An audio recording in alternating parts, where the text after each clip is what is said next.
മാന്യ പ്രേക്ഷകർക്ക് എൻ്റെ പ്രണാമം. സൗദി അറേബ്യ ലോകത്തിലെ മുസ്ലിം രാജ്യങ്ങളുടെ തലസ്ഥാനമാണ്. അവിടെ നിന്ന് തനി RSSകാരനും RSSന്റെ പ്രചാരകനും ഇന്ത്യൻ പ്രധാനമന്ത്രിയായിട്ടുള്ള നരേന്ദ്രമോദിക്ക് ഗുജറാത്ത് കലാപം മുഴുവൻ അങ്ങനെ തലയിൽ കെട്ടിവെച്ചതാണ്. എന്നിട്ടും അദ്ദേഹത്തിന് സൗദി അറേബ്യയിൽ നിന്ന് man of the year award കിട്ടി, ഒമാനിൽ നിന്ന് man of the year award കിട്ടി, അഫ്ഗാനിസ്ഥാനിൽ നിന്ന് man of the year award കിട്ടി. മുസ്ലിം രാജ്യങ്ങളിൽ നിന്ന് അസാധാരണമായിട്ടുള്ള ഷെയറിംഗ്, കെയറിംഗ് ആൻഡ് ക്യൂറിംഗ് പ്രക്രിയ മലേഷ്യൻ രാജാവോ പ്രധാനമന്ത്രിയോ ഇവിടെ വന്ന് നരേന്ദ്രമോദിയെ ഒരു ജീവിത സുഹൃത്തായിട്ടാണ് അദ്ദേഹം എടുത്തത്.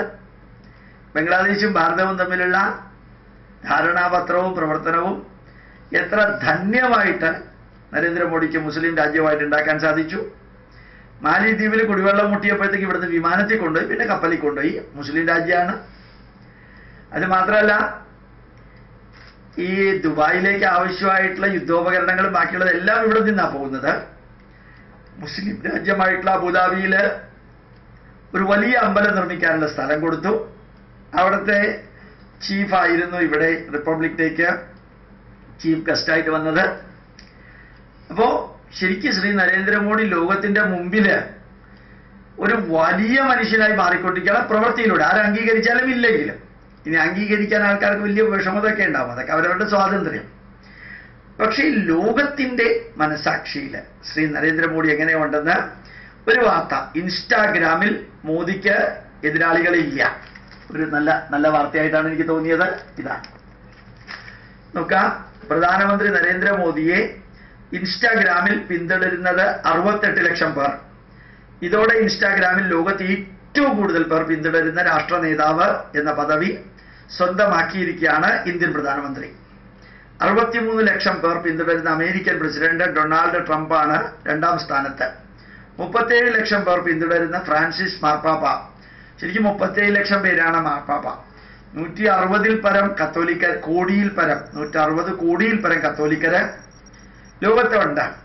അപ്പോ അതിൽ നിന്ന് 34 ലക്ഷം പേർ പിന്തുടരുന്ന 37 ലക്ഷം പേരാണ് മാർപ്പാപ്പയെ പിന്തുടരുന്നത്. 34 ലക്ഷം പേര് വൈറ്റ് ഹൗസ് 4-ാം സ്ഥാനത്താക്കി.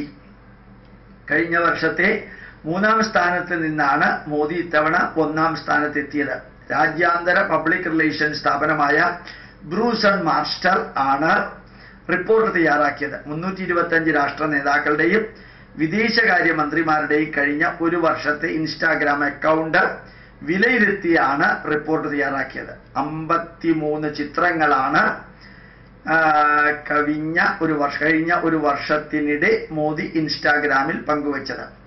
ഇതിൽ ഓരോ ചിത്രങ്ങളും ശരാശരി 2,23,000 പേർ പങ്കുവച്ചതായാണ് കണക്ക്.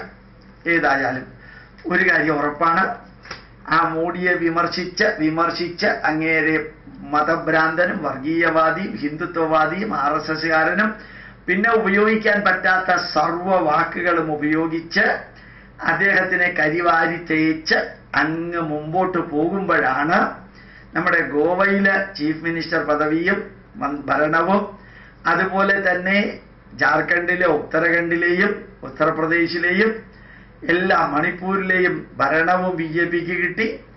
അങ്ങനെ അതിഗംഭീരമായിട്ട് രാഷ്ട്രത്തിനകത്തും അതിനേക്കാൾ ചൈതന്യത്തോടുകൂടി രാഷ്ട്രത്തിന് പുറത്തും ശ്രീ നരേന്ദ്രമോദി എന്ന പച്ച RSSകാരൻ, RSS പ്രചാരകൻ, ഫുൾ ടൈം വർക്കർ, ആ വ്യക്തിയെ ഇന്ന് ലോകം അംഗീകരിക്കുന്നു എങ്കിൽ ഭാരതത്തിനകത്ത് ആരെ എതിർത്താലും ശരി, ഭാരത ജനത ധന്യമായിട്ടുള്ള ആ പ്രവർത്തനത്തെ അംഗീകരിക്കുന്നു എന്നും ഭാരതത്തിൽ നടക്കുന്ന മാറ്റത്തിന് കാരണം ഇദ്ദേഹമാണെന്നും IMFും വേൾഡ് ട്രേഡ് ഓർഗനൈസേഷനും എല്ലാം ഭാരതത്തിന്റെ എക്കണോമിക്കൽ കുതിപ്പിനെ കുറിച്ച് ഇന്നത്തെ പത്രത്തിൽ ഉൾപ്പെടെ പറഞ്ഞിട്ടുണ്ട്.